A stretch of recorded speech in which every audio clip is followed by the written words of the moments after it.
আল্লাহু আকবার, আল্লাহু আকবার, আল্লাহু আকবার, আল্লাহু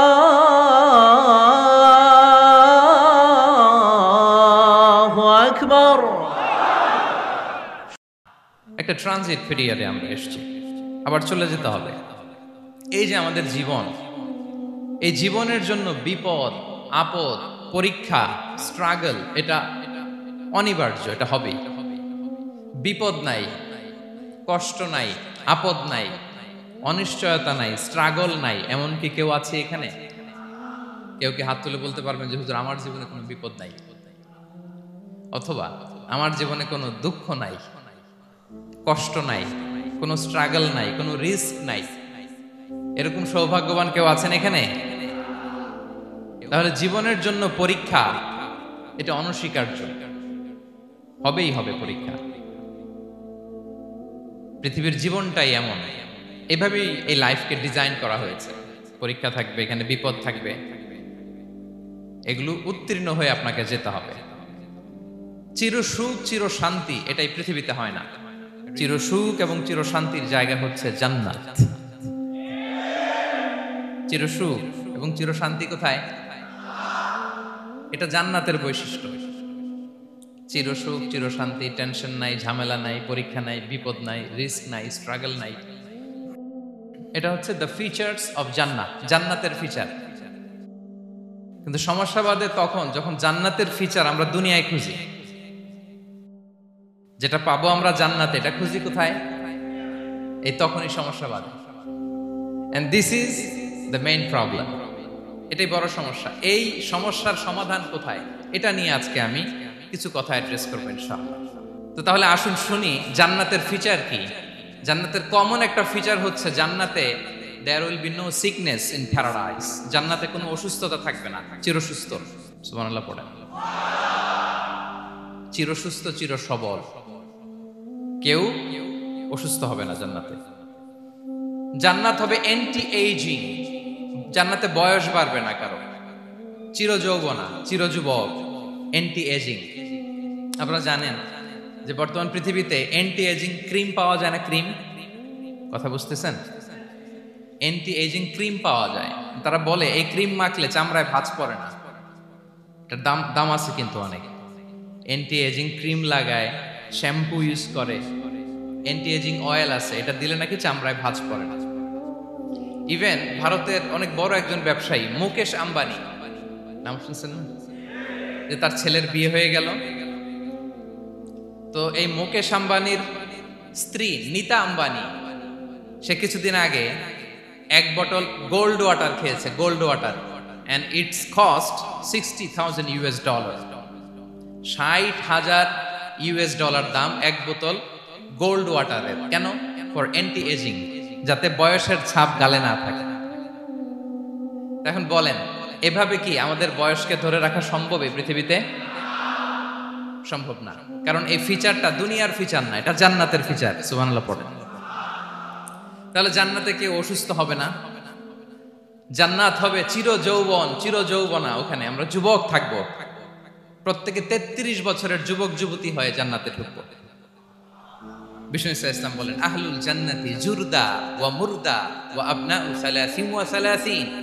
জান্নাতে যারা যাবে শুভ্র দাড়িবিহীন, প্রত্যেকে হবে 33 বছর বয়সের।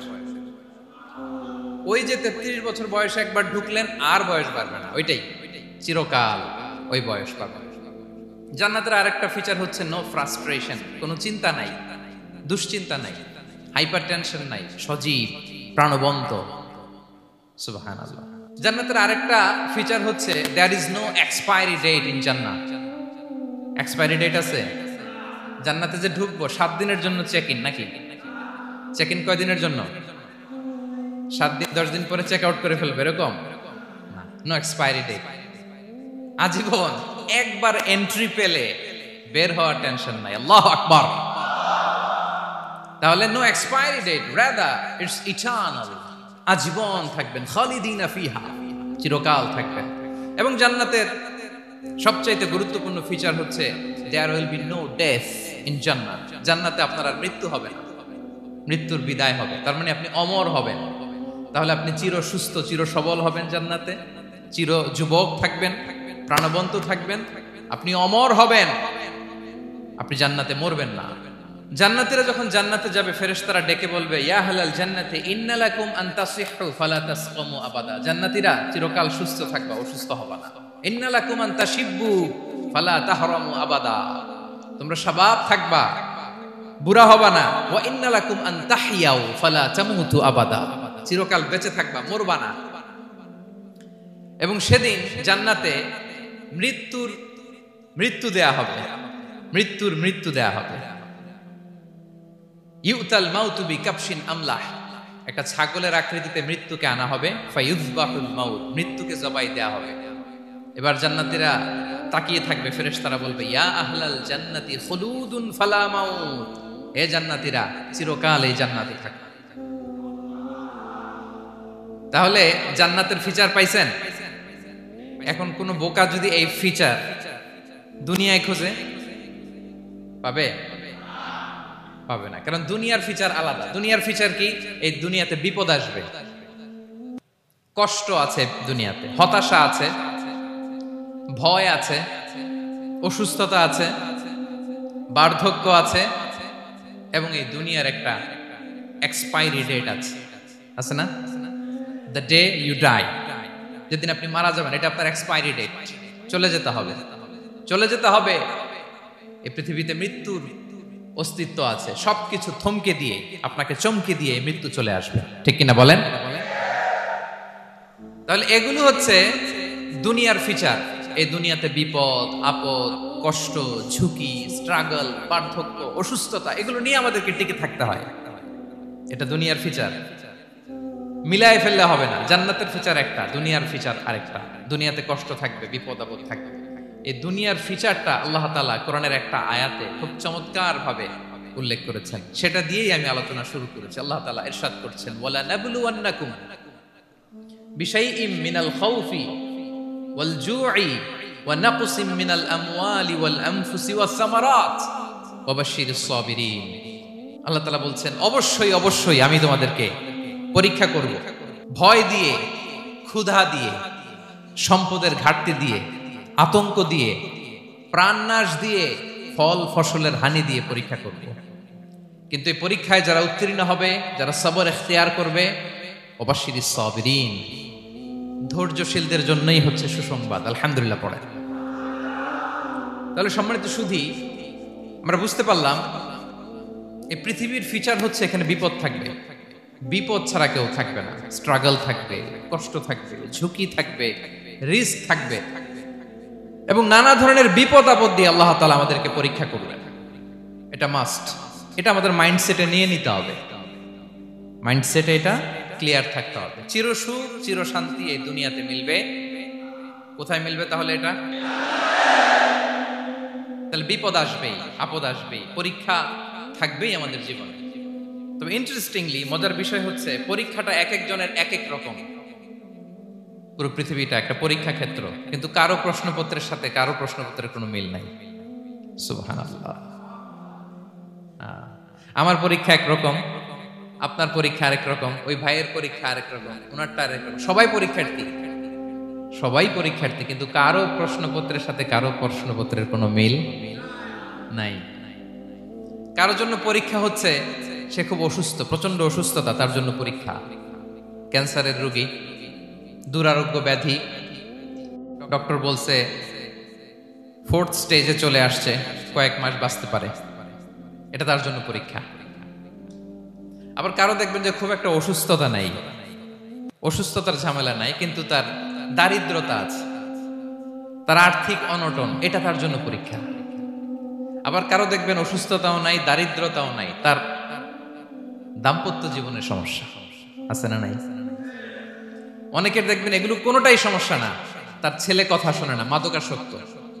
আহা, মাদকাসক্ত, রিহ্যাবে পাঠায়, আবার আসে, আবার গাঁজা খাওয়া শুরু করে, আছে না নাই বলেন? দেখেন তার পরীক্ষাটা আবার আলাদা। অনেকের দেখবেন মেয়ে বাবার কথা শোনে না, আবার অনেকের দেখবেন যে ব্যবসায় সমস্যা, লসের পর লস, লাভ উঠাতে পারে না। তাহলে পরীক্ষা ছাড়া, বিপদ আপদ ছাড়া দুনিয়াতে কেউ নাই, কেউ নাই প্রিয় ভাইরা। এটা আমাদের মাথায় রাখতে হবে। পরীক্ষা আপনাকে দিতেই হবে, পরীক্ষা দিয়ে দিয়েই নিজেকে প্রমাণ করতে হবে। আর এক একজনের পরীক্ষাটা এক এক রকম, কারো পরীক্ষার সাথে কারো পরীক্ষার কোনো মিল থাকবে না। তো মাঝে মাঝে আমরা এটা ভুলে যাই। আল্লাহ তাআলা কালামে পাকে রিমাইন্ডার দিয়ে আমাদেরকে স্মরণ করিয়ে দিতে চান যে এই পৃথিবীতে আসলে তোমরা এসেছো পরীক্ষা দিতে। এটাই জীবনের বড় বাস্তবতা। আমাদের জীবনে যত হতাশা, আমাদের জীবন নিয়ে যত অভিযোগ, আমাদের মনে যত কষ্ট, আমাদের হৃদয়ের ভেতরে যত অস্থিরতা, তার মূলে হচ্ছে এই সমস্যা যে আমরা ভুলেই গেছি আমরা পরীক্ষা দিতে আসছি। এটা যদি ভুলে না যান, এটা যদি আপনার মাইন্ডসেটে থাকে যে পুরো জীবনটা একটা পরীক্ষা, তাহলে দেখবেন কোনো কিছু আপনাকে কাবু করতে পারবে না। আপনি হতাশ হবেন না, জীবন নিয়ে আর অভিযোগ থাকবে না, আপনি ভেঙে পড়বেন না, সব অভিযোগ হতাশা দূর হয়ে যাবে। তার মানে বুঝতে পারলাম পরীক্ষা আপনাকে দিতেই হবে। পরীক্ষা দেয়া ছাড়া এই পৃথিবী থেকে চলে যাওয়ার কোনো চান্স বা সুযোগ আমাদের কারো নেই।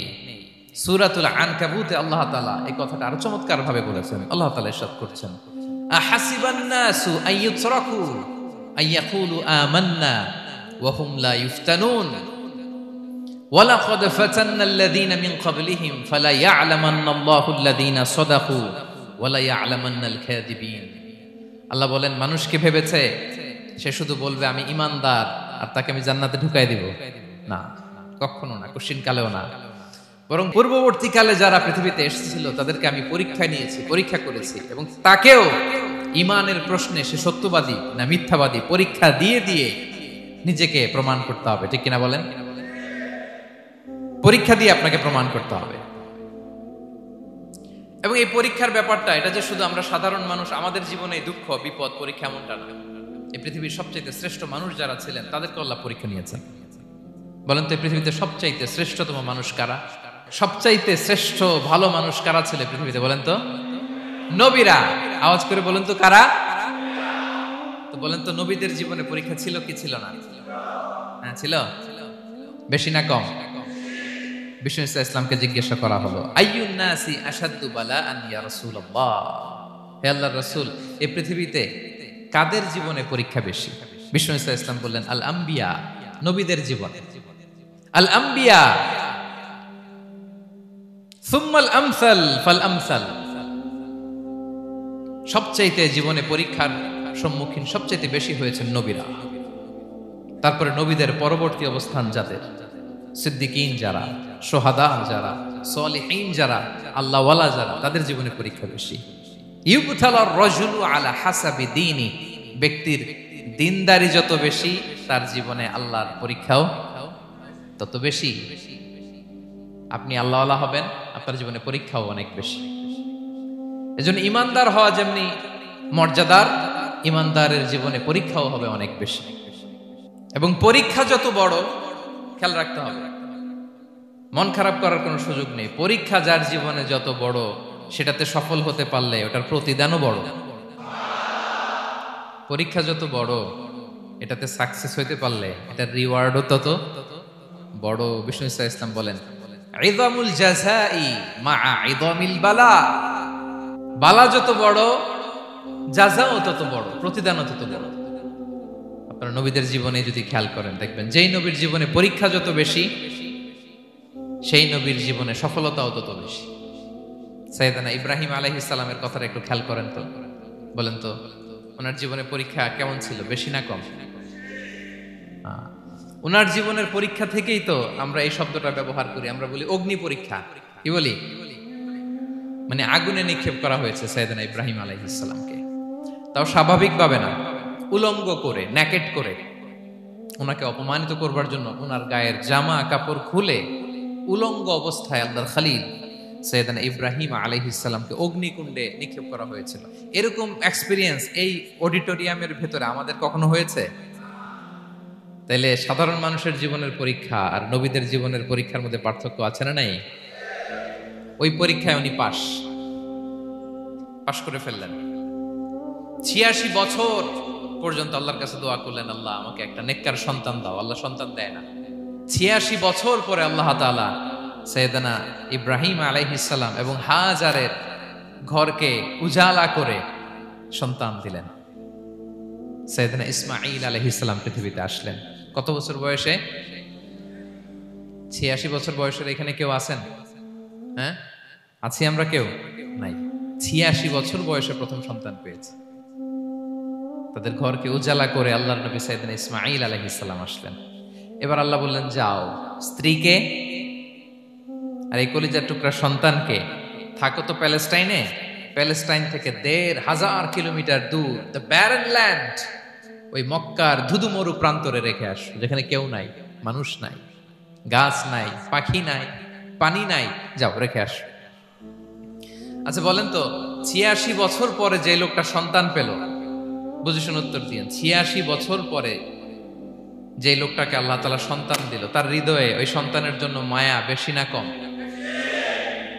এমনি তো আমাদের প্রথম সন্তান, আমাদের প্রথম সন্তানের হিস্ট্রিটা একটু খেয়াল করেন তো। প্রথম আমাদের যে মেয়ে হয়েছিল বা যাদের ছেলে হয়েছিল, তার প্রতি আদর, সোহাগ, দরদ, ভালোবাসা, আহ্লাদ কত ছিল।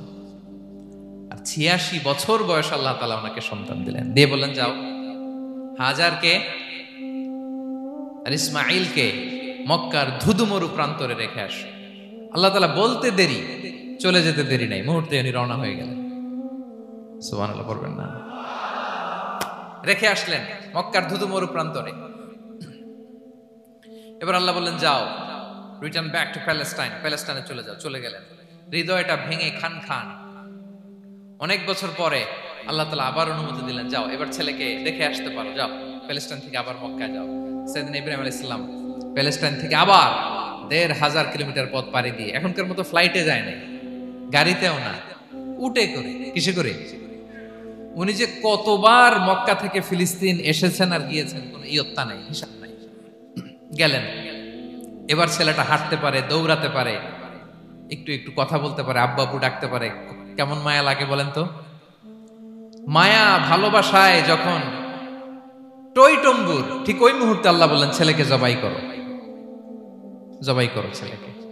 আল্লাহ তাআলা বলতে দেরি করেছেন, আল্লাহর আদেশ পালনে ১ সেকেন্ডও তিনি দেরি করেন নাই। ছুরি চালালেন, জান্নাত থেকে দুম্বা নিয়ে আসা হল। এভাবে আল্লাহর নবী ইব্রাহিম আলাইহিস সালাম ওনার জীবনের প্রতিটি ক্ষেত্রে যেখানে আল্লাহ তাআলা ওনাকে পরীক্ষা নিয়েছেন, উত্তীর্ণ হয়েছেন। এবং দেখেন ওনাকে আল্লাহ তাআলা কি উপহার দিলেন। আল্লাহ তাআলা ওনাকে খলিলুল্লাহ উপাধি দিলেন, আল্লাহর বন্ধু। সুবহানাল্লাহ বলেন। আল্লাহ তাআলা বলছেন, ওয়া ইযি বিতালা ইব্রাহিম রাব্বুহু বিকালিমাতিন ফাআতাম্মাহুন ক্বালা ইন্নী জাঈলুকা লিন-নাসি ইমামা। আল্লাহ অনেকগুলো পরীক্ষা নিয়েছিলেন সাইয়েদনা ইব্রাহিম আলাইহিস সালাম, প্রতিটা পরীক্ষায় সাকসেসফুলি পাস করেছেন, গোল্ডেন এ প্লাস। আল্লাহ বলেন, ইন্নী জাঈলুকা লিন-নাসি ইমামা, I'm gonna make you the leader for the entire human being. I'm gonna appoint you as a leader for the entire universe. গোটা বিশ্বের জন্য, গোটা মানবতার জন্য আমি তোমাকে লিডার বানায় দিলাম। ইযমুল জাযাই মা'a ইযমিল বালা। পরীক্ষা যত বড়, ওই পরীক্ষায় পাশ করলে ওইটার ফলাফল ও প্রতিদানও বড়। তাহলে দেখেন প্রিয় ভাইরা, সাইয়েদনা ইব্রাহিম আলাইহিস সালামের জীবনে পরীক্ষার কোনো শেষ ছিল না। আমি আপনি কোথায়? আল্লাহর খলিলের জীবনে যদি এত পরীক্ষা থাকতে পারে, আমি আপনি কোথায় বলেন তো? এবার বলেন, সাইয়েদনা মূসা আলাইহিস সালাম, ওনার জীবনে তো কোনো পরীক্ষার ছিল না। হ্যাঁ, গুণে শেষ করতে পারবেন? জন্মটাই তো হয়েছে পরীক্ষার মধ্য দিয়ে। মিশরের ছেলে সন্তান হইলেই ফেরাউন বলছে জবাই করো। ওনার মা এরকম সিন্ধুকে করে ভাসায় দিলেন নীল নদীতে। আল্লাহু আকবার! কি একটা রোমাঞ্চকর পরিস্থিতির মধ্য দিয়ে আল্লাহ তাআলা ওনাকে বাঁচালেন। সুবহানাল্লাহ। জন্মই হয়েছে পরীক্ষার মধ্য দিয়ে। বড় হইলেন, ফেরাউনের ভয়ে দেশ ত্যাগ করলেন, মিশর থেকে মাদিয়ান। আবার আল্লাহর আদেশে যখন ফিরে আসলেন, আবার ফেরাউনের সাথে তর্ক বিতর্ক, যুদ্ধ। একটা রাত আল্লাহ নবী মুসা আলাইহিস সালাম শান্তি মতো মিশরে ঘুমাতে পারে নাই। একটা রাত শেষ পর্যন্ত এই ফেরাউন মুসা আলাইহিস সালামকে ধাওয়া করেছে। ফেরাউনের ধ্বংসের আগ পর্যন্ত সে মুসা আলাইহিস সালামকে ধাওয়া করেছে। তার মানে মুসা আলাইহিস সালাম এই বিপদ আপদ পরীক্ষা এগুলো থেকে মুক্তি পান নাই। এবার বলেন ঈসা আলাইহিস সালামের কথা, ওনার জীবনে তার পরীক্ষা ছিল না। কি পরীক্ষা ছিল? Allahu Akbar. Same scenario goes to the biography of every messenger in the world. পৃথিবীর সব নবীর ক্ষেত্রে একই ঘটনা ঘটেছে। সাইয়েদনা ঈসা আলাইহিস সালাম দাওয়াত যখন দিলেন, ওনার বিরোধিতা শুরু হলো, ওনাকে হত্যার ষড়যন্ত্র হলো, ইভেন কি ওনাকে মারার জন্য বনি ইসরায়েলেরা উদ্ধত হলো, জানে বাঁচবার জন্য পালালেন, এক ঘরে ঢুকলেন, চারদিক দিয়ে ঘেরাও করলো, উনি দরজা জানালা লাগাই দিলেন। ওরা বললো একজন দরজা ভেঙে জানালা ভেঙে ভিতরে ঢুকে দেখো বেটা ঈসা কি করে। একজন ভিতরে ঢুকছে, ঢুকার সাথে সাথে বল রাফাআহুল্লাহু ইলাইহি, আল্লাহ তাআলা ঈসা আলাইহিস সালামকে উপরে উঠায় নিলেন। আর যেই লোকটাকে তারা ভিতরে ঢুকালো তার চেহারাকে আল্লাহ তাআলা ঈসা আলাইহিস সালামের চেহারার মতো করে দিলেন। এবার তার বাইরের সাথীরা বলে ঘটনা কি, বেটা ঈসাও বেরোয় না, আমাদের লোকটাও বেরোয় না, সবাই ঢুক। দরজা ভেঙে ভেতরে ঢুকে দেখে ঈসা দাঁড়ায় আছে। সে বলেন তো এটা ঈসা না মিসা? এটা কি আসল ঈসা? ওমা কতালু ওমা সলাবু ওয়ালাকিন শুব্বিহা লাহুম। আল্লাহ বলে তোমরা আমার নবী ঈসাকে হত্যাও করতে পারো নাই, শুলেও চড়াতে পারো নাই, আমি সেফটি সিকিউরিটি দিয়ে আমার নবী ঈসা আলাইহিস সালামকে আকাশে তুলে নিয়েছি। তাহলে ওনার জীবনও পরীক্ষার শেষ ছিল না। এবার যদি আমরা বিশ্বনবী সাল্লাল্লাহু আলাইহি ওয়াসাল্লামের জীবনের দিকে তাকাই, ওনার জীবনটা দেখেন তো।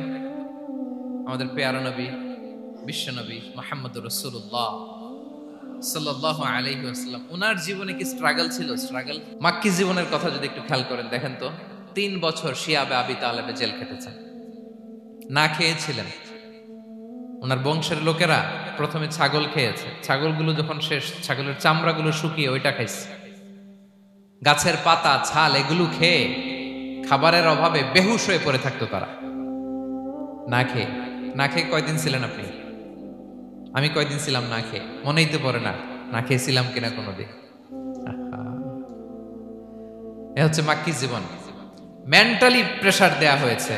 বিশ্বনবীর চাচা আবু লাহাব তার 2 ছেলে উতবা আর উতাইবা, এদের সাথে বিয়ে দিয়েছিলেন 2 মেয়ের। যখন দাওয়াত দেওয়া শুরু করলেন 2 মেয়েকে ডিভোর্স দিয়ে দিল। দেখেন একটা বাবার জন্য প্রাপ্তবয়স্কা মেয়েকে যখন উঠায় নেওয়ার আগে ডিভোর্স দেয়, তার মানসিক অবস্থাটা কেমন থাকে বলেন? মেন্টালি প্রেসারাইজ করা হয়েছে, ফিজিক্যালি হ্যারাস করা হয়েছে। বিষ্ণু ইসলাম যখন নামাজে দাঁড়াতেন, উটের পচা নারী ভুঁড়ি বিষ্ণুনবীর কাঁধে চাপিয়ে দেওয়া হতো। আপনার জীবনে এরকম ঘটছে কখনো? আপনি নামাজ পড়তেছেন, উটের পচা নারী ভুঁড়ি আপনার কাঁধে চাপিয়ে দেওয়া হয়েছে। কয়দিন হয়েছে এরকম? কয়দিন হয়েছে? হ্যাঁ, তারপরে তো আলহামদুলিল্লাহ বেরোয় না মুখ দিয়ে। কেমন আছেন হুজুর কয়েন না, বেশি একটা সুবিধার না, তাই না? বেশি একটা একটু মিলাবেন। কতটুকু পরীক্ষা আমরা দিয়েছি। তায়েফে গেলেন বিশ্বনবী, তায়েফে গেছিলেন জমির বায়না দিতে, তাই না? জমি কিনবে তায়েফে। তায়েফবাসীদেরকে জাহান্নামের আগুন থেকে বাঁচাতে গিয়েছিলেন, নিজের জন্য না।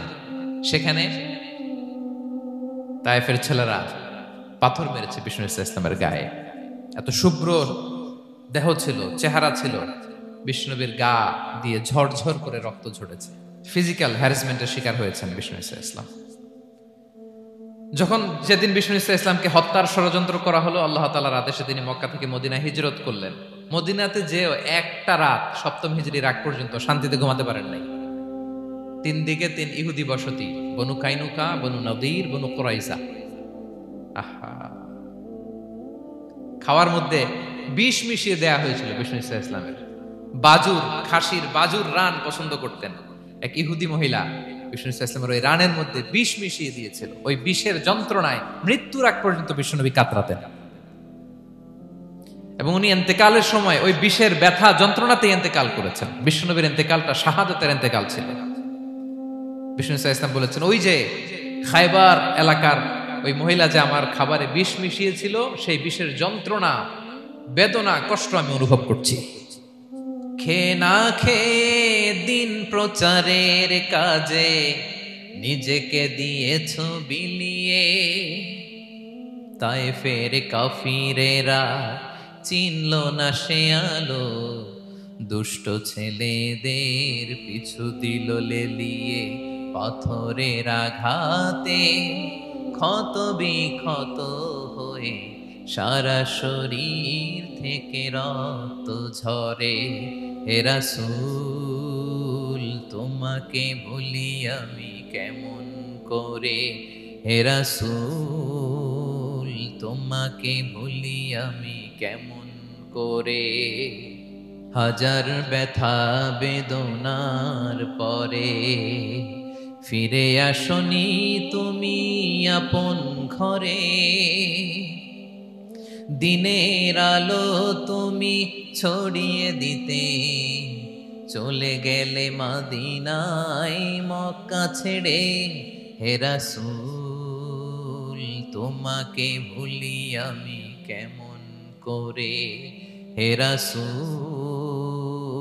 তোমাকে ভুলি আমি কেমন করে। ঠিক কিনা বলেন? একটা রাত শান্তিতে শান্তির ঘুম তিনি দিতে পারেন নাই। প্রিয় ভাইরা, তাহলে আমরা কি বুঝলাম? বিশ্বনবীর জীবনও পরীক্ষা ছিল কি ছিল না? আমাদের উপায় আছে? আমরা বাঁচতে পারবো এই বিপদ আপদ পরীক্ষা ঝঞ্ঝাল থেকে? বাঁচতে চাইলেও বাঁচতে পারবো? পারবো না। ইমাম মালিক আলাইহি রাহমা নাম শুনেছেন? ইমাম মালিক, ওনার জ্ঞান থেকে লাখো লাখো মানুষ উপকৃত হয়েছে, কোটি কোটি মানুষ উপকৃত হয়েছে। মদিনার রাস্তায় রশি দিয়ে ওনাকে টেনে হিচড়ে এক এলাকা থেকে আরেক এলাকায় নিত জালেম বাদশাহরা। ইমাম মালিক আলাইহি রাহমা। ইমাম আহমদ ইবনে হাম্বল, ওনাকে বেত্রাঘাত করা হতো, চাবুক দিয়ে পেটানো হতো। আমাদের মাযহাবের ইমাম আল ইমাম আল আযম আবু হানিফা আলাইহি রাহমা, ওনাকে কারাবন্দী করা হয়েছিল। তার মানে দেখেন, যত বড় বড় স্কলার, যত বড় বড় মাশায়েখ, এমনকি আম্বিয়া আলাইহিমুস সালাম, ওনারাও পরীক্ষা বিপদ আপদ থেকে রেহাই পান। পাইছে? তাহলে আপনি আর আমি পাবো? বলেন তো। তাহলে এটা আমাদের ব্রেইনে গেঁথে নিতে হবে যে জীবন মানেই এখানে বিপদ থাকবে, পরীক্ষা থাকবে, স্ট্রাগল করে করে আমাকে আগাতে হবে। কেউ আমার জন্য রেড কার্পেট বিছিয়ে রাখবে না। এই জীবনটা বড় জটিল। This is life, how it's design. এভাবেই পৃথিবীকে ডিজাইন করা হয়েছে। এখানে বিপদ আছে, কষ্ট আছে। এই পরীক্ষা দিয়ে দিয়ে আপনাকে উত্তীর্ণ হতে হবে। বুঝতে পেরেছেন প্রিয় ভাইরা? নাও দ্য কোশ্চেন অ্যারাইজ, এখন প্রশ্ন হচ্ছে, কেন আল্লাহ এই পরীক্ষা নেন? কেন? আল্লাহ তাআলা সূরা মুলকে বলেছেন, এই পৃথিবী সাজানোর, এই জীবন মৃত্যুর এই খেলা, এটার উদ্দেশ্যটাকে আল্লাহ তাআলা স্পষ্ট করে বলেছেন। আল্লাযী খালাকাল মাউতা ওয়াল হায়াতা লিয়াবলুয়াকুম আইয়ুকুম আহসানু আমালা। জীবন মৃত্যু দিয়ে তোমাদের জীবনকে সাজানো হয়েছে এজন্য, যাতে করে তিনি তোমাদের পরীক্ষা করতে পারেন। কি করতে পারেন? তোমাদের মধ্যে কে সৎকর্মে অগ্রগামী, কে কাজে ভালো, আমলে ভালো, এটা দেখার জন্য। বেসিকলি আল্লাহর দেখার প্রয়োজন নাই, আমাদেরকে দেখানোর জন্য এই পরীক্ষার আয়োজন। আমি ভালো করবো না খারাপ করবো এটা আল্লাহ জানে না? তো ওনার পরীক্ষা করা লাগে কেন? কথা বলেন। আমি জান্নাতি না জাহান্নামী এটা আল্লাহ জানেন না? বেসিকলি আমাদেরকে জানানোর জন্য এই পরীক্ষার আয়োজন। কাদেরকে জানানোর জন্য? মানে তুমি জেনে যাও তুমি জান্নাতি না জাহান্নামী। আমি ভালো করেই জানি। একটা ছোট্ট উদাহরণ দিলে বুঝতে পারবেন প্রিয় ভাইয়েরা। ধরেন আল্লাহ তাআলা দুইজনকে সৃষ্টি করলেন। উদাহরণস্বরূপ একজনের নাম আব্দুল্লাহ, আরেকজনের নাম আব্দুর রহমান। সৃষ্টির পরে আব্দুল্লাহকে বললেন, আব্দুল্লাহ, আমি জানি তুমি পৃথিবীতে 50 বছর হায়াত পাইতা, খুব ভালো কাজ করতে, তুমি দুনিয়াতে অনেক ভালো কাজ করতে, এটা আমি আগেই জানি। আমার অসীম জ্ঞান বলে আমি আগে থেকেই জানি। তো যাও, তোমার এইমাত্র সৃষ্টি করলাম, যাও তুমি জান্নাতে ঢুকে যাও, কারণ আমি জানি তুমি জান্নাতি হবে। আচ্ছা, আর আব্দুর রহমান, তুমি পৃথিবীতে খুব খারাপ কাজ করতে, এটা আমি জানতাম।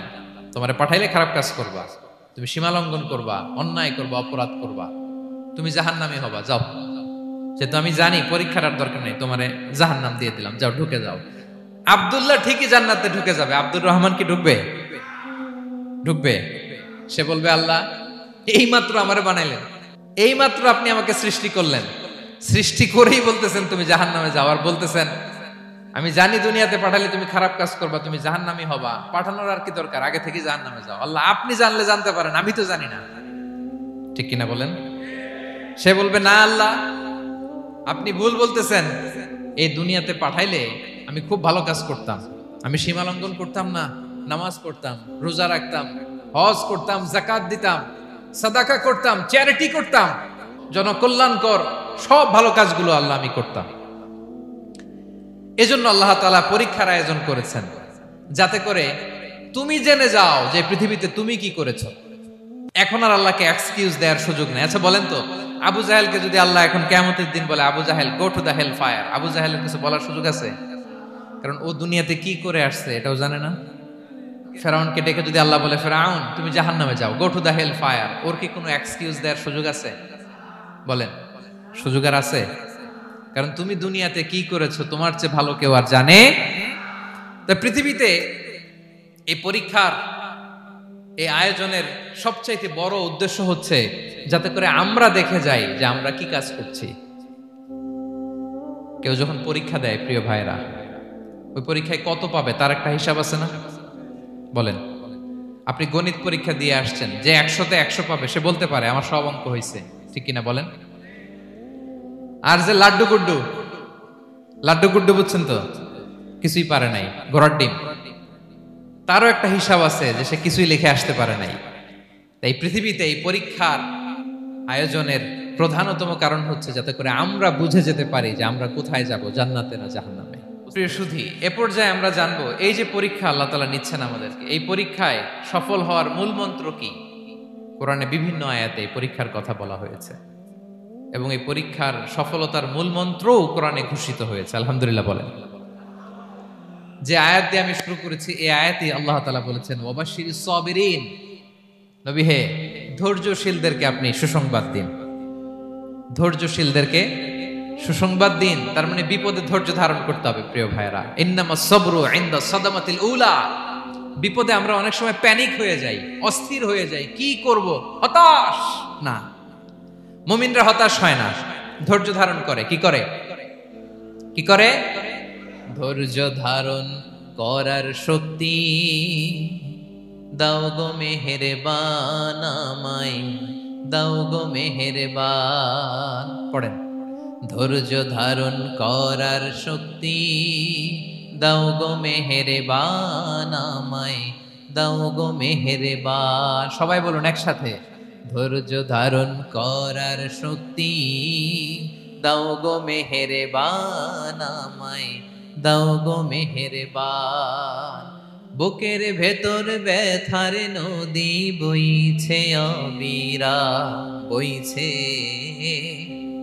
বইছে অবিরাম। পড়ুন, ধৈর্য ধারণ করার শক্তি দাও গো মেহেরবান আমায়, দাও গো মেহেরবান। পড়েন আমিন।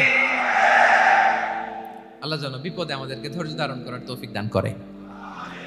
প্রিয় ভাইয়েরা, ধৈর্য এটা এমন একটা গাছ যে গাছের সারা গায়ে কাটা, কিন্তু এই গাছের ফলটা বড় সুস্বাদু। আই রিপিট, আমি আবারও বলছি, ধৈর্য এটা এমন একটা গাছ যে গাছের সারা গায়ে কাটা, কিন্তু ফলটা বড় মিষ্টি, ফলটা বড় সুস্বাদু। সবাই ধৈর্য ধারণ করতে পারে না। বিষ্ণু ইসলামকে আল্লাহ তাআলা নানা সময় আশ্বস্ত করেছেন, সান্ত্বনা দিয়েছেন আর ধৈর্যের বাণী শুনিয়েছেন। আল্লাহ বলেন, ফাসবির কামা সাবারা উলুল আজমি মিনার রাসূল, নবী হে আপনার আগে দৃঢ় প্রত্যয়ী নবীরা যেরকম ধৈর্য ধারণ করেছে আপনিও ধৈর্য ধারণ করুন। সূরাতুল মুজাম্মিল আল্লাহ তাআলা বলছেন, ওয়াসবির আলা মা ইয়াকুলুনা ওয়াহজুরহুম হাজরান জামিলা। ওরা যাই বলুক আপনি ধৈর্য ধারণ করুন, ওদের কথাকে ইগনোর করুন, just ignore what they are saying to you. যা বলে আপনি জাস্ট ইগনোর করেন। ওরা বিষ্ণু ঈসা ইসলামের মনোবলকে ভেঙে দেওয়ার জন্য কখনো বিষ্ণু ঈসা ইসলামকে কবি বলে গালি দিত। কবি কি বলতো? শায়ের। কখনো বলতো মজনুন, পাগল। নাউজুবিল্লাহ পড়বেন না? পাগল বলে গালি দিত। মাঝে মাঝে বলতো কাহিন, গণক। মাঝে মাঝে বিষ্ণু ঈসা ইসলামকে তারা বলতো আবতার, লেস কাটা। মুহাম্মদ তোমার ছেলে নাই, তোমার বংশ নির্বংশ হয়ে গেছে, তোমার নাম নেয়ার মতো কেউ নাই। আহা, কপাল পোড়া। গোটা বিশ্বব্যাপী বিষ্ণু ঈসা ইসলামের সুনাম সুখ্যাতি ছড়িয়ে দিয়েছে কে? আকাশ বাতাস মাড়িয়ে, সাত আকাশ ছাড়িয়ে আল্লাহর আরশ পর্যন্ত আল্লাহ তাআলা বিষ্ণু নবীর সুনাম সুখ্যাতিকে সৌচ্চ করেছেন, ঠিক কিনা বলেন? ইগনোর করুন। আপনাকে কবি বলে, গণক বলে, আপনাকে পাগল বলে, আপনাকে লেসকাটা বলে, জাস্ট ইগনোর দেন। বর্তমান সময়েও নানা ধরনের ট্যাগ আমাদেরকেও দেয় কি দেয় না বলেন? দেয়। আমাদেরকে কি বলে? মৌলবাদী বলে, বলে বলে ওই যে রাজাকার বলে। রাজাকার রাজাকার খেলার দিন শেষ।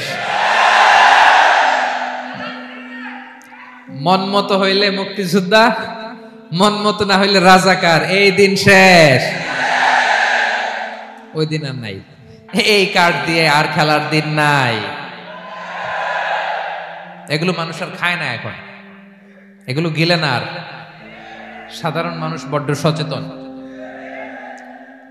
দেখেন কালের বিবর্তনে, সময়ের আবর্তনে একই পরিক্রমা আমাদেরকেও ট্যাগিং করে। আমাদেরকে মৌলবাদী বলে, ব্যাকডেটেড বলে, রাজাকার বলে, জঙ্গি বলে, যুদ্ধাপরাধী বলে। আছে না এরকম? ওয়াসবির আলা মা ইয়াকুলুন, নিজের সাথে মিলায় নেন। যা বলে ধৈর্য ধারণ করো। ওয়াহজুরহুম হাজরান জামিলা, জাস্ট ইগনোর দেন, ভালোভাবে ইগনোর করেন, খালাস, সালাম দিয়ে কেটে পড়েন। তাহলে প্রিয় ভাইরা, এই বিপদ আপদ আমাদের পিছু ছাড়বে না, পিছু ছাড়বে না। নবীদের পিছু ছাড়ে নাই, আমরা কোথায়? আমরা আর কি? বিপদ আমাদেরকে ধৈর্য ধারণ করতে হবে, মনোবল হারাইলে হবে না। দেখেন বিশ্বনবী কিভাবে আপনাদেরকে সান্ত্বনা দেয়। বিশ্বনবী বলেন, আজাবান লি আমরিল মুমিন, মুমিনের ব্যাপারটা বড় আশ্চর্যজনক। ফাইন্না আমরাহু কুল্লাহু লাহু খাইর, মুমিনের জীবনে যা ঘটে সবটাই খাইর, সবটাই কল্যাণ। ইন আসাবাতহু সাররাউ শাকারা ফাকানা খাইরাল্লাহ ওয়া ইন আসাবাতহু দাররাউ সাবারা ফাকানা খাইরাল্লাহ। মুমিনের জীবনে যদি সুখ আসে তাহলে মুমিন শুকরগুজার হয়, এটা তার জন্য ভালো। আর যদি মুমিন জীবনে দুঃখ আসে তাহলে সে সবর ইখতিয়ার করে, এটাও তার জন্য ভালো। সুবহানাল্লাহ। তাহলে দেখেন আমরা হয় সুখে থাকি নয় দুঃখে থাকি, ঠিক কিনা বলেন? তাহলে সুখের সময় আমরা শুকর করি, কি করি? শুকরগুজার হই। শুকরিয়া করাও একটা ইবাদত, শুকরিয়া করাও কি? আর দুঃখের সময় আমরা সবর করি, সবর করাটাও একটা। তাহলে আমাদের পুরো জীবনটাই ইবাদত, পুরো জীবনটাই সুখের সময় শুকর আর দুঃখের সময় সবর। আওয়াজ করে বলেন, সুখের সময় শুকর আর দুঃখের সময়। এই দুই ইবাদত মুমিন জীবনে চলমান, কন্টিনিউয়াস, একটা উইন উইন সিচুয়েশন। কি বলেন? উইন উইন হয়ে গেল না? যেই পরিস্থিতিতেই থাকে আমাদের জন্য লাভ। আল্লাহু আকবার। তাহলে প্রিয় ভাইরা, এটাই জীবনের বাস্তবতা। সবর আমাদেরকে ইখতিয়ার করতে হবে, হতাশ হওয়া যাবে না। অনেকে আমরা অল্পতে হতাশ হই। এই যে আমরা ধৈর্য ধারণ করছি, এর ফল পাচ্ছি না। দীর্ঘ 1.5 যুগ, 1.5 দশক ধরে ধৈর্য ধারণ করছেন না আপনারা? এখন মুক্তি, স্বাধীনতা, বিজয় এনে দিয়েছে কে? ধৈর্য ধারণ করুন। ধৈর্যের যে ফলাফল, এটা বড় মিষ্টি। ধৈর্য এমন একটা গাছ, এই গাছের সারা গায়ে কাটা, কিন্তু এর ফলটা বড় সুস্বাদু, এর ফলটা বড় মিষ্টি। ধৈর্য ধারণ করার অভ্যাস করতে হবে প্রিয় ভাইরা। মুমিন হতাশ হয় না, হাল ছেড়ে দেয় না। মুমিন ভরসা রাখে একজনের উপর, তিনি কে? লা তাইয়াসু মির রাউহিল্লাহ ইন্নাহু লা ইয়াইয়াসু মির রাউহিল্লাহি ইল্লাল কওমুল কাফিরুন। আল্লাহর রহ থেকে, রহম থেকে নিরাশ হয়ে যাও না। কাফির ছাড়া, অকৃতজ্ঞ ছাড়া কেউ আল্লাহর রহ থেকে, আশা থেকে নিরাশ হয় না। শয়তানের সবচেয়ে বড় মিশন হলো আমাদেরকে হতাশ বানানো, এটা খেয়াল রাখবেন। শয়তানের সবচাইতে বড় মিশন কি? আমাদেরকে হতাশ করে দেয়া। হতাশ বানাইতে পারলে সে সাকসেসফুল, খুশি। কিন্তু আমরা এত সহজে হতাশ হই না, আমরা নিরাশ হই না, আমরা বিপদে হাল ছেড়ে দেই না। আমরা ভরসা রাখি এক মহান সত্তার উপর, তিনি কে? মনে থাকবে? বিপদ আসলে ভেঙে পড়বেন, ভিসা না হইলে কান্নাকাটি শুরু করবেন, ব্যবসায় লস হইলে হাউমাউ, হ্যাঁ, দেশ থেকে কোনো দুঃসংবাদ আসলে হতাশ হবেন, ভেঙে পড়বেন। ধৈর্য ধারণ করব আমরা। আওয়াজ করে বলেন, আমরা কি করব? সবর। বিপদ ট্যাকেল দেওয়ার প্রথম স্টেপ হচ্ছে সবর, ধৈর্য ধারণ করতে হবে। ওবাশশিরিস সাবিরিন, ধৈর্যশীলদেরকে সুসংবাদ দাও। বিপদ থেকে বাঁচার দ্বিতীয় স্টেপ হচ্ছে এই বিপদ থেকে উত্তরণের চেষ্টা করতে হবে, কন্টিনিউয়াস প্রচেষ্টা চালিয়ে যেতে হবে। ওয়াল্লাযীনা জাহাদু ফিনা লানাহদিয়ান্নাহুম সুবুলানা, যারা আমার রাস্তায় চেষ্টা করে, প্রচেষ্টা করে, স্ট্রাগল করে, তাদেরকে আমি পথ দেখিয়ে দেই, সুবুল দেখিয়ে দেই, ওয়ে আউট দেখায় দেই, এক্সিট দেখায় দেই। কোথাও আটকাবেন না আপনি, আপনাকে এক্সিট দেখাই দিবে কে? মালয়েশিয়াতে কেলুয়ার বলে না, কেলুয়ার কি বলে চিনেন? কেলুয়ার মানে কি? এক্সিট। এক্সিট পেয়ে যাবেন, আটকাবেন না আপনি জীবনে কোথাও। 3 নাম্বার, আল্লাহর উপর তাওয়াক্কুল করতে হবে বিপদ আসলে। ওমাইয়া তাওয়াক্কাল আলাল্লাহি ফাহুয়া হাসবুহ, আল্লাহর উপর যে তাওয়াক্কুল করে আল্লাহই তার জন্য যথেষ্ট হয়ে যায়। তাহলে বিপদে প্রিয় ভাইয়ের আমরা প্যানিক হব না, ধৈর্য ধারণ করব, বিপদ থেকে উত্তরণের সর্বোচ্চ প্রচেষ্টা চালিয়ে যাব, আর ভরসা রাখবো একজনের উপর, তিনি কে? আর বিপদ আসলে এটাকে নেগেটিভলি নেবেন না সব সময়। বিপদ আপদ এটা অনেক পজিটিভ ভালো জিনিস আমাদের জীবনে বয়ে নিয়ে আসে। শাইখুল ইসলাম ইবনু তাইমিয়া আলাইহি রাহমা উনি বলতেন, খুব দামি কথা, খুব হেভি ওয়েট কথা, মনোযোগ দিয়ে শুনুন। তিনি বলতেন, যে নেয়ামত তোমাকে আল্লাহ থেকে দূরে সরায়, ওই নেয়ামতের চেয়ে বিপদ ভালো যে বিপদ তোমাকে আল্লাহর দিকে ধাবিত করে। আই রিপিট, আমি আবারও বলি, যে নাজ নেয়ামত তোমাকে আল্লাহ থেকে দূরে সরিয়ে দেয়, সে নাজ নেয়ামতের চেয়ে ওই বিপদ আপদ ভালো যে বিপদ আপদ তোমাকে আল্লাহর কাছে টেনে দেয়। তাহলে বিপদ আপদ আসলে আপনি হতাশ হবেন? আর কখনো দুঃখ করবেন? মুয়ারের ভাইয়েরা, আর মন খারাপ করবেন? আপনি খেয়াল করে দেখেন, বিপদ আসলে আমরা আল্লাহরে ডাকি বেশি। যখন অসুস্থ আপনি খেয়াল করেন তো, আল্লাহ আল্লাহ তুমি ছাড়া বাঁচানোর কেউ নাই, আল্লাহ আল্লাহ তুমি হেফাজত করো, আল্লাহ তুমি সুস্থ করে দাও। যখন লাইফ থ্রেট, দেখেন আপনি গুম হয়ে যেতে পারেন, আপনার কারাবন্দী করতে পারে, এরকম একটা বিপদের মধ্যে আছেন, তখন খেয়াল করেন তো আল্লাহর সাথে আপনার কানেক্টিভিটি, রিলেশনশিপটা কতটা ডেভেলপ হয়। কারণ বিপদে পড়লে আমরা আল্লাহরে ডাকি বেশি। তাহলে বিপদ আপদেরও কিছু পজিটিভ সাইড বা দিক আমাদের জীবনে আছে না নাই? অনেক পজিটিভ দিক আছে, কয়েকটা শেয়ার করি। 1 নাম্বার, আল্লাহ 1 নাম্বার পজিটিভ সাইড তো বললাম, ইমাম ইবনু তাইমিয়া যেটা বললেন। এরপরে হচ্ছে মাঝে মাঝে আল্লাহ তাআলা আমাদের মর্যাদাকে আপগ্রেড করতে চায়, এলিভেট করতে চায়। আপনি ধরেন কোন একটা এয়ারলাইন্সের রেগুলার প্যাসেঞ্জার টিকিট কাটেন, মাঝে মাঝে হঠাৎ করে দেখবেন কাউন্টারে গেলে তারা বলে you are upgraded to business class, অথবা you are upgraded to first class. যেহেতু রেগুলার প্যাসেঞ্জার, অনেক মাইলস জমা হয়েছে, আপগ্রেড করে দেয়। আল্লাহ তাআলা মাঝে মাঝে চায় তিনি আমাদের মর্যাদাকে, র্যাঙ্ক, এটাকে আপগ্রেড করবেন। কিন্তু আমার যে আমল আখলাকের অবস্থা, ওইটা দিয়ে ওই আপগ্রেড র্যাঙ্কে যাওয়ার সুযোগ নাই। বুঝতেছেন কথা? আল্লাহ চায় আমার লেভেল একটু আপ করতে, কিন্তু আমার আমলের যে অবস্থা, এতে আমি ওখানে যাই না। তখন আল্লাহ কিছু বিপদ আপদ দিয়ে, পরীক্ষা দিয়ে বান্দাকে টেস্ট করে। ওই পরীক্ষায় যদি উত্তীর্ণ হন, সাথে সাথে আল্লাহ তাআলা আপনার লেভেল বা র্যাঙ্ক আপগ্রেড করে দেয়। সুবহানাল্লাহ পড়বেন না? তাহলে লাভ না লস? আওয়াজ করে বলেন, লাভ না লস? মুমিন জীবনের সব লাভ। যত বিপদ আপদ আপনাকে স্পর্শ করে, প্রতিটাতেই আপনার জন্য কল্যাণ। বিষ্ণু ইসলাম বলেন, মা ইউসিবুল মুসলিমা মিন নাসাবিন ওয়ালা ওয়াসাবিন ওয়ালা হাম্মিন ওয়ালা হুজনিন ওয়ালা আযান ওয়ালা গাম্মিন হাত্তা শাওকাতি ইউশাকুহা ইল্লা কাফারাল্লাহু বিহা খাতায়া।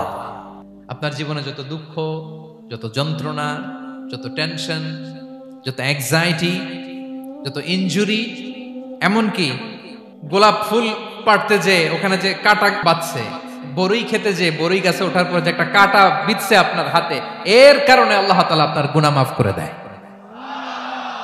সুবহানাল্লাহ। তাহলে বিপদ আপদ দিয়ে আল্লাহ বান্দার মর্যাদাকে আপগ্রেড করে। বিপদ আপদে ফেলে আল্লাহ তাআলা বান্দার পাপ মোচন করে। বিপদ আপদ দিয়ে আল্লাহ তাআলা বান্দার শাস্তি মওকুফ করে। এমন পাপ করছেন, এটার জন্য শাস্তি বরাদ্দ হয়ে গেছে, কিন্তু আল্লাহ তাআলা ওই শাস্তি থেকে মাঝে মাঝে আপনাকে বাঁচাতে চায়, তখন কিছু বিপদ দিয়ে বান্দারে পরীক্ষা করে। উত্তীর্ণ হলেই আল্লাহ তাআলা ওই শাস্তিকে মওকুফ করে দেয়। তাহলে আসুন সামারি করি, পুরো আলোচনাটার সামারি করি। 1 নম্বর সামারি হচ্ছে বিপদ আপদ, পরীক্ষা, স্ট্রাগল, কষ্ট, এটা সুন্নাতুল্লাহি ফিদ দুনিয়া। এই দুনিয়ায় আল্লাহর সুন্নাত, এর বাইরে কেউ যেতে পারে না, ইভেন নট দ্য মেসেঞ্জার্স, নবীরাও না। আজকের আলোচনায় শুনছেন না নবীদের জীবন দিয়ে কি গেছে, ups and downs, test and trial, নবীরাও না। তাহলে এটা আমাদের মাইন্ডসেটের সাথে সেট আপ করে নিতে হবে যে অতীতে, বর্তমানে, ভবিষ্যতে বিপদ আপদ মুক্ত এই পৃথিবীতে কেউ থাকবে না। পারবেন? হ্যাঁ, এটা মাইন্ডসেটে নিয়ে নিতে হবে যে এটাই জীবন, বিপদ আপদ দিয়ে আল্লাহ পরীক্ষা করবেন। এটাই পৃথিবী। চির সুখ চির শান্তি এই পৃথিবীতে খুঁজলেই পাওয়া যায় না। শুরুতে বলছিলাম না, চির সুখ চির শান্তি। বলেন তো এটা কি দুনিয়ার ফিচার না জান্নাতের ফিচার? জান্নাতের ফিচার দুনিয়ায় খুঁজলে পাওয়া যাবে? যাবে না। তাহলে আজকের আলোচনার 1 নাম্বার লেসন হচ্ছে বিপদ আপদ এটা সুন্নাতুল্লাহি ফিদ দুনিয়া। এই দুনিয়া আল্লাহর সুন্নাত, এটা থেকে মুক্তি পাওয়ার কোনো সুযোগ নাই, নবীরাও পায় নাই। 2 নাম্বার লেসন, বাঁচার যেহেতু সুযোগ নাই, we have to face it with patience, intellect and tawakkul. বিপদে অস্থির হওয়া যাবে না, এটাকে ফেস করতে হবে উইথ পেশেন্স, ধৈর্যের সাথে। বিপদ আমরা মোকাবেলা করব কিসের সাথে? ধৈর্য। প্যানিক হবেন না, অস্থির হবেন না, ধৈর্য ধারণ করবেন উইথ ইন্টেলেক্ট। আল্লাহর দেয়া আপনার ইন্টেলেক্ট খাটিয়ে এই বিপদ উত্তরণের সর্বান্তকরণের চেষ্টা প্রচেষ্টা আপনার চালায় যেতে হবে। আর সবশেষে আত-তাওয়াক্কুল আলাল্লাহ, ডিপেন্ডিং অন আল্লাহ, ভরসা করব কার উপর? আল্লাহর উপর। পারা যাবে তো? আচ্ছা, 2টা লেসন গেল। 3 নাম্বার লেসন হচ্ছে আমাদের ছেলে মেয়েদেরকে we have to educate our child regarding the test and trial in this দুনিয়া। দুনিয়ার এই বিপদ আপদের ব্যাপারে আমাদের ছেলে মেয়েদেরকে শেখাতে হবে, বুঝাতে হবে। ওরা ছোট মানুষ তো, অস্থির হয়ে যায়। আব্বু আমার সাথে কেন এমন হয়? আমারই শুধু পেন্সিল চুরি হয়, আমারই শুধু এটা হয়, আমি পরীক্ষায় খারাপ করি, আমি ব্যথা পাই, আমার এই আমার সেই। ছোট মানুষ তো বুঝে না। ওরা বুঝাইতে হবে যে বাবা, this is the essence of life, এটাই জীবন। এটাই কি এই লাইফ হ্যাকস গুলো তাদেরকে শেখাইতে হবে। ডোন্ট বি প্যানিক, প্যানিক হওয়া যাবে না। This is how life is design, এটাই জীবন। বিপদ আপদ আসবে, এটাকে মেনে নিতে হবে, ছেলে মেয়েদেরকে শিখাইতে হবে, তাহলে তারাও প্যানিক হবে না। পারবেন তো ইনশাআল্লাহ? আচ্ছা, 4 নম্বর লেসন হচ্ছে যেটা আমরা জানলাম, এই বিপদ আপদ সবসময় আমাদের জন্য খারাপ না। সামটাইমস ইট ব্রিংস খায়ের for us if dealt properly. ঠিকমতো বিপদকে ডিল করতে পারলে এটা আসলে আমার জন্য আখেরে কল্যাণই বয়ে নিয়ে আসে। কি বলেন, তাই না? কল্যাণ বয়ে নিয়ে আসে। সব শেষ কথা হলো আমরা যেন এই বিপদগুলোকে প্রপারলি ডিল করতে পারি, আমরা যেন সবর ইখতিয়ার করতে পারি। আল্লাহর কাছে চাইতে হবে, দোয়া করতে হবে, কারণ তৌফিক দেওয়ার মালিক কে? আল্লাহর কাছে যেন আমরা কায়মনোবাক্যে প্রার্থনা করতে পারি, আল্লাহ এই বিপদকে যেন আমরা ডিল করতে পারি উইথ সাবর, উইথ ইন্টেলেক্ট, উইথ তাওয়াক্কুল। আসল হাতিয়ার হচ্ছে এটা, দোয়া। আল্লাহর কাছে চাইবেন, মনোযোগের সাথে চাইবেন, আন্তরিকতার সাথে চাইবেন। উদউল্লাহ ওয়া আনতুম মুকিনুনা বিল ইজাবা। বিষ্ণু বলেন এমন ভাবে চাও যেন তুমি অনেকটা কনফার্ম যে তোমার দোয়া আল্লাহ কবুল করবেনই, এমন ভাবে চাও। অনেকে রোবোটিক দোয়া করে। রোবোটিক দোয়া মানে দোয়ার মধ্যে প্রাণ নাই, ধ্যান নাই, মন নাই, আগ্রহ নাই, ভালোবাসা নাই। ওই দোয়া আল্লাহ কবুল করে না। মনোযোগ দিয়ে চাইতে হবে চাওয়ার মধ্যে, তাহলে আল্লাহ তাআলার পক্ষ থেকে তৌফিক পাওয়া যাবে। পারা যাবে তো ইনশাআল্লাহ? আল্লাহ তাআলা আমাদের সবাইকে বিপদে আপদে ধৈর্য ধারণ করার তৌফিক দান করুক। নবীরা তাদের জীবনে যেভাবে স্ট্রাগল, আপস এন্ড ডাউনস, বিপদগুলোকে, টেস্ট এন্ড ট্রায়াল গুলোকে ডিল করেছে, আমরা যেন সেভাবে ডিল করতে পারি। আল্লাহ তৌফিক দান করুক। আল্লাহ তাআলা আমাদের সবাইকে কথাগুলো বোঝা আর আমল করার তৌফিক দান করুক। হাযা মা ইনদি ওয়াল ইলমু ইনদাল্লাহি আলাইহি তাওয়াক্কালতু ওয়া ইলাইহি উনীব। ওয়াসসালামু আলাইকুম ওয়া রাহমাতুল্লাহি তাআলা ওয়া বারাকাতুহু।